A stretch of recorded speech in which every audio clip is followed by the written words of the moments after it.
O kunya, ang simbahan di yun matigulang. Spirited man siya. Meaning, ihuypan siya sa kanyang spirito, di ba, sa Pentecostes, muna pirmi siya buhi, o muna pirmi batanon ang simbahan. Mabita na nga sa misa, masahinay, ang Ginoo, manakan niya, tigulang na. Muna na kinahanglan buhi yun ang simbahan. Kamu man ang simbahan, ibang katawan. So, muna ang una. Ikaduha, ang pamilya. Ang simbahan, dahil ang pamilya. Kung mayroon kang pamilya, kung sa members sa family, ideally, amahan, inahan, o anak. Umawag na siya ideal sa family. Pero, usahay ma-distorted, labi na sa modernong panahon. Kay karon di na usahay amahan, inahan, o anak, kundi amahan, inahan, o itoy. Ilang anak kay itoy na idulog, hospital, na istoryahon, gapos-gaposon, bahalang ulay anak. Unya, ang lain pag yung moderno na concept sa inahan, dili na amahan o inahan o anak, kundi amahan o amahan, inahan o inahan. O gi-assert na karon kana bitong ilang gi-fight kami na sa Europe, same-sex marriage. Pero kung tanaw nato sa Biblia, ang bana, ang lalaki biyas ang kamahan o inahan o tipon sa asawa o silang duha, mahimulan usa. So sa ato pa, lalaki o babae ang makasal o na mahimulan silang usa. Nga sa ato pa, dili lang ang lalaki lang ang magbuot o ang mga babae lang magbuot, kundi silang duha 50-50. Mamagani atong gigamit na term, kapikas sa kinabuhi. Kung kapikas, dili lang kay ang bana magbuot. Dili lang po na asawa magbuot, kay kapikas man. So sa ato pa, sa mga decision making, like for example, ibaligya ang balay, dili lang dahil ang usa mo decide. Mapalit o yuta, dili lang ang usa mo decide. Usahay, kung dili ang bana may magbuot ra decide, usahay ang asawa po, dili di ay. Ang Kristohanon kami noon, pamilya, bisan gani mga anak, pamutan po. Sa mga na, okay na. Mabalhitak puyo. Di lang tingala na lang kay nabutos na ang bana o asawa kay mamalhin. So muna ang pamilya. Ikaduha sa pamilya, ang pamilya mao'y tinuod na University of Life. Dili ang CMU, dili ang Busco, dili Ateneo Xavier. Ang tinuod na University of Life mao ang family. Ang mga eskwelahan nag-umol lang na sa utok cognitive, pero wala na nag-umol sa dughan affective. Di ba? Bisan pa ma-memorize ang mga principle, mga kalaod, mga mathematical formula, scientific pure formula, pero naaralan sa ulo. Kung mag-istorya tag lab, dili matudlo ang lab sa eskwelahan na anak magsugod sa family. Sa mga ang family foundation o tinuod gyud nga University of Life. Sa ato ba ang tinuod ng mga professor, amahan o inahan, uyuan o iyaan, lulo o lula. Dili ang eskwelahan. Kaya nagtulo sa values, dili sa eskwelahan o dili sa pamilya. Muna nga, ang family, kinahanglan strongly founded. Maayo ang relasyon sa usa-usa. Ikatulo, ang Virgin Maria o ang amahan. Pinasikat sa kanaginan sa San Jose. Si San Jose, tao nga matarong o tugog sa gugma. Matarong. Wala na hilakti si Maria, samtang uyang pa sila. Unlike karon tungod kay isang uyang pa, manghilabot na, mangubi na. Ang kandaan. Ngunit sa konteksto sa mga Hudyo, dili na pwede. Kay true love can wait. So, tarong na tao, dili mangubi, kung dili pa na iyahan. Muna ila. Ila mo na. Nasa ila, ang babae nga mapdos na walay bana, wala namin yung batuhon hantod, mamatay. Kaniyak to. Ambutan giribais kanila nga balaod. Pero man ang ila sa panahon sa atong Ginoo. True love can wait. Muna si San Jose, tao nga matarong. Unya ang love ni San Jose. Sa diyan ay balo sa Mado si Maria, nga dili iya gihapong ipangasawa si Maria. Muna ikugma. Ang justice, kung iya tong gibapdos, iyang inyo ang justice sa rana. Pero magdos ang iyang uyap sa lain, o iyang minuan, dili na sa justice, love na na. Unya iya yung gatiman si Maria o si Jesus. Ang uban di nila timanon basta stepson, stepdaughter. Ang uban ila paganing binuangan ba ito nahitabo ito na sa Facebook. Girave na kipatay kay etc. Pero si San Jose, wala yun naglabad ang ulo ni Maria. Unya iya yung gatiman si Maria o si Jesus. O sa atlong ipapahulay, baklay yun sila adto sa templo. Wala ko'y pasangil na busy si San Jose sa iyang pagpamanday. Giubanan niya si Maria Jose, baklay kadulong sa templo sa Jerusalem. So muna, matarong o niya mahigugmaan. Karon, ang hinapunta sa mga inahan. Ang mga inahan sa wala sa tema karong adlaw, ang inahan hulmahan sa pamilya. Tinuod ko na, hulmahan, kinanuman. Ang bana kasagara yun ideally sa Filipino culture, trabaho wala. So sa ato pa, ang mga hiyas kinaiyak batasan maangkol sa bata gikan sa inahan. Kaya directly connected na siya sa inahan, 9 months sulod sa sabakan. Mga maka-influence sa Diyos o naku sa bata ang inahan. Gani ang salang panulundon ato man nakuha gikan sa inahan. Diba? Si Eva. So namansahan ta sa salang panulundon tungod sa inahan sa tanang mga tao na si Eva. Pero si Maria mao ko'y nagkuha sa salang panulundon. Pinagi sa pagkamasultano niya sa kabubuton sa Ginoo. So ang inahan di ay kinakasagara na sa balay, maobyod ang makuha na virtue, value sa bata. Ug daghan siya makatunan sa inahan. Sa akong giingon, 9 months siya konektado sa sabakan sa inahan ang tanang mga wirings na sa iyang lawas gikan sa mga arteries, mga veins, mga ugat o konektado sa uterus sa inahan. Mao na nadako kay influensya ang inahan.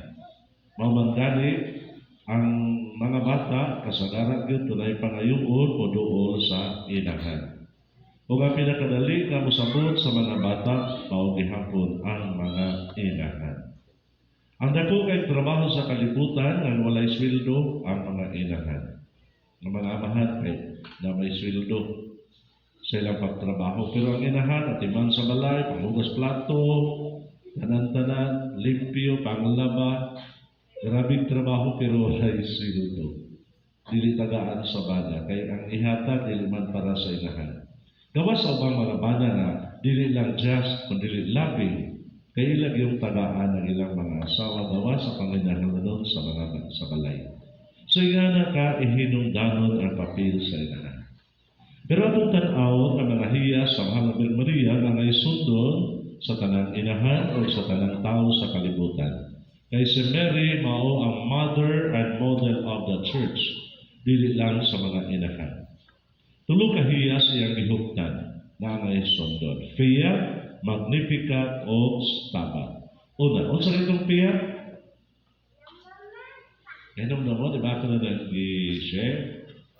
Ang pagka-masinungtanon sa kabubuton sa Ginoo. Dihang nagpahibalong anghel, manganak sa pagmabot siya sa Nang Espiritu Santo, ningon si Maria, ulay ako saan pagkahitabo niya. Then he explained sa angel. Unya namalandong siya. Unya naingon na yun, so lugoon ako sa Ginoo, matuma na ibang pagkuon. Di pa malandungan sa niya. So unang yun na makuha nato sa Birhen Maria, sa dili pa tamo decide, kinahanglan mamalandong. Buhaon din ang pros and cons. Okay ka, bulagan ako siya. Kung bulagan ako siya, unsa kay may tabo sa among mga anak. Okay ka, mabalhin kong trabaho. Kung mabalhin kong trabaho, mabuhi kami. So kinahanglan yun sa crossroads, sa ganang punto bitaw na mo decide, magminyo na hapon din pa. Kung magminyo, mabuhi na kami, di ka kung magsalit ka naman sa ginikanan. So muna, kinahanglan mamalandong. Human pamalandong, di-decide na yun siya. Matuman ang imong hapon. Unya, kanang usap ng piyat ka pag sunod sa kabubuton sa Ginoo. Kana. Unya, ikaduha Magnificat. Ang Magnificat Latin niya pong pinulungan ng ingon. Kada bitaw. nagaday nga akong Ginoo sa mga butang niyang gihimo kanako. So kung nako'y angay pasalamatan daygon ang kaayo sa Ginoo. Dili tao o dili ang atong kaugalingon. So ang atong daygon day Ginoo. Sago na gingon, nato si Khabib Nurmagomedov usa ka maayo kayong fighter sa UFC, na mixed martial arts. Wa pa gina siya pildi. Basta ganit dadaog niya, Ruso man na sa Russia. Kada daog, pag-interview, dito gyud tungod sa Ginoo. Dili tungod sa iyang speed, dili tungod sa iyang skill, kundi tungod sa Ginoo. Mo na ang magtipikat. Kung natay angay pasigarbo sa kaugalingon tungod sa Ginoo. Uy, pari, kadako sa imong ani karon sa mais. Uy, kagwapo kay Kristo sa ulit. May kung ka partner. Pari, kabalo ko sa mga teknik. Dili na magtipikat. Kaya imong man kaugalingon ang imong giday, pikat na. Ang magnipikat, pagdayeg sa Ginoo. Bright kay mong anak, Jesus, pagkabulah niyo, mali, pagka-bright sa imong anak, liwat man ako na, mali. Dili na magnipikat, pikat na. Kaya nga rin natin dahil doon, Ginoo. Managin niya sa kalitang awit sa pagkasalama. My soul proclaims the greatness of the Lord. My spirit rejoices in God, my Savior. Rejoices tungod sa Ginoo. Mana'y magnipikat. Ikatulo, stabat. Ang stabat, pagkamakanunayon ni Maria, bisan pagtingulan mo simbagyo. Through thick and thin. Ang term na karon, Katoliko serado yun. Huwag ay pagkunhod sa iyang pagtuo sa Ginoo. Ang term, pramum tutum, huwag siya meresiko. Kung saan ang meresiko, huwag siya na masukot. So sabi na ako sa iyo, ni mayroong ilang sa Ginoo, may pagwa ko ni sukot. Ang stabat, continuous beauty sa pa sa 7 sorrows. Baklay, panulong sa Egypt, tiyaw mo na, abog kayo, init pa kayo. Sibat sila kay Panginoon ng bata. Pero, bakit siya nila? Sus, Lord, pawi, alam, di na kong sugot na rin. O niwa, pag-ibalay mo pa na yun, dito pa sa pasungan. Pagkalisod na yan, may pagwa ko. Muna siya. Ang ni Maria, consistent yun siyang desisyon. Muna kita po, pamalandungan ang desisyon, ano dili ta magmahay. Dili bitaw nga, sus, napagwa ko ng binyo. Kabalo pala ko ilay nga, muna kaya mamalandong lagi. Magpalugdang. Aron yun, masuta yun ang maayo, dili maayo, o makaya ko mapuikan. Muna sa Mary, stabat. Continuous yun. Through thick and thin, rain or shine, for better or for worse, from womb to tomb, wagin siya. Nirisiko sa iyang pagsunod o pagtuman sa pagbubuton sa Ginoo. O mo na nangahiya sa Virgin Mary. Unsa ito muna? Piyat. Unsa itong piyat? Pagsunod sa plano sa Ginoo. Sunod. Magnificat. Unsa itong Magnificat? Pagdaig sa kaayo sa gihimo sa Ginoo. Dili atong kaugalingon dayton. Ikatulo. Ang term is stabat. Unsa itong stabat? Pagka makanunayon rain or shine. Parabot sa ito, naulan karon ning magihapon. Mo ng stabat, consistent yun. Wala kay pagmahay sa desisyon. Kaya ang desisyon, gipamalandungan man. O mo na consistent yun siya. Ang uban kay mamasok man, kung di matuman nilang gusto, mahiubos na yun ang taas ng ngabil. Tama lang siya. Mahiubos na yun kay wala gitugot sa pari yang hangyo. Nang kasal garden wedding. Dili man yun gitugot simbahan, di man sa pari, kalaot ng simbahan na wala garden wedding. So, dili yun mamasukod. Dili yun mahiubos ang taas ng ngabil. Kaya nga naman, balaod man sa simbahan. So, mga sa Mary, consistent yun, no? Balik, piyat, sa to? Pagsunod sa pagsunod. Ang sunod, sa na yun? Magnificat. Magnificat. Ang sa to, magnificat? Pagdahil. Tungod sa mga dagkong butang gihimo sa Ginoo. Dili na kita, dili ato. Sunod. Stabat. Stabat. Ang sa tong stabat? Pagka-consistency. Pagkamakanunayon, no? Sa pagsunod sa Ginoo, pagtamod sa Ginoo, rain or shine. Sa context karon, musim bagyo bisan pagmakbagyo. Tungod sa novena. So atong dayon pasalamatan sa maninaot mo ta dili lang man inahan kun dili tanang katawhan mo sunod sa panagingan sa Mahal na Birhen Maria. Hinaot. Manido kita